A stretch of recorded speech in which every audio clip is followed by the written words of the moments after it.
रात के 2 बज गए थे। मुझे नींद नहीं आ रही थी क्योंकि मैं जिसके सपने देखता था वो मेरे बगल में सो रही थी। मैंने थोड़ी हिम्मत करके अपना हाथ आगे बढ़ाया तो भाभी एकदम से हिलने लगी और मैंने हाथ पीछे कर लिया। मैं तो डरने लगा कि कहीं भाभी कुछ उल्टा सीधा न बोल दे। भाभी मेरी तरफ देखकर बोली, क्या हुआ, नींद नहीं आ रही है क्या?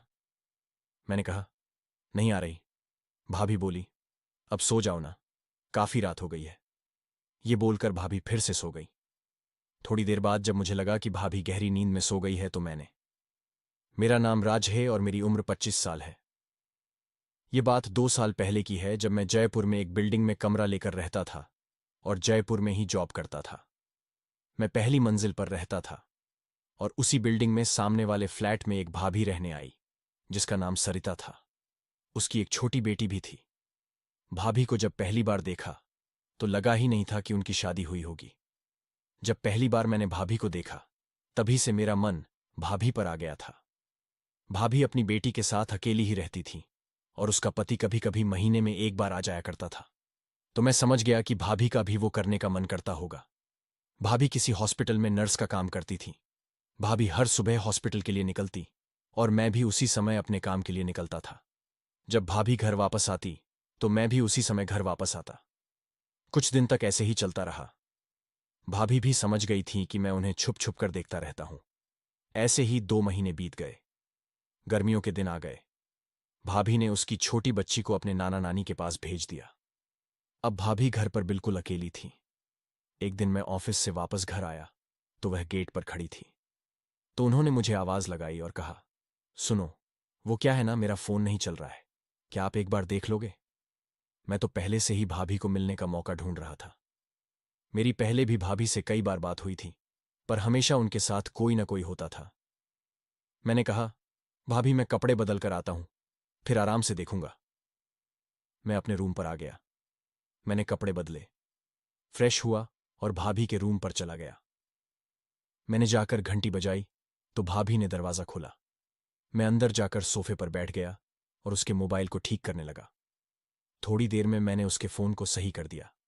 तभी भाभी मेरे लिए कुछ खाने पीने को ले आई। बस फिर क्या था, मैं चाय पीता रहा और भाभी को देखता रहा। थोड़ी देर बैठकर हमने यहां वहां की बातें की। मैंने भाभी से उसका नंबर भी ले लिया, यह कहकर कि किसी चीज की जरूरत हो तो मुझे फोन कर दे। और फिर मैं अपने घर वापस आ गया। रात को करीब 9 बजे भाभी ने मुझे मैसेज किया कि थैंक यू। तभी मैं समझ गया कि मेरा काम बन सकता है। फिर हम दोनों एक दूसरे से बातें करने लगे। वो भी अकेली थी और मैं भी। रात को करीब 12 बजे तक बातें चली। फिर मैं बोला, अब सो जाते हैं, काफी रात हो गई है। तो वो बोली, मुझे अकेले नींद नहीं आती, मुझे डर लगता है। मैं बोला, मेरे यहां आ जाओ, यहां सो जाना और सुबह जल्दी चले जाना। उसके बाद मैं सोचने लगा कि अगर किसी ने भाभी को मेरे यहां देख लिया तो बवाल हो जाएगा। भाभी ने कहा, एक काम करो, तुम यहां आ जाओ, तुम सुबह चले जाना। मैंने थोड़ी देर सोचने के बाद बोला, ठीक है, दरवाजा खोलो, मैं आपके यहां आ जाता हूं। उसके बाद मैं वहां चला गया। भाभी के घर में सिर्फ एक ही बेड था क्योंकि वो अकेले ही रहती थी। जब मैंने भाभी से पूछा तो वो बोली, कोई बात नहीं, इसमें 2 लोग आराम से सो सकते हैं।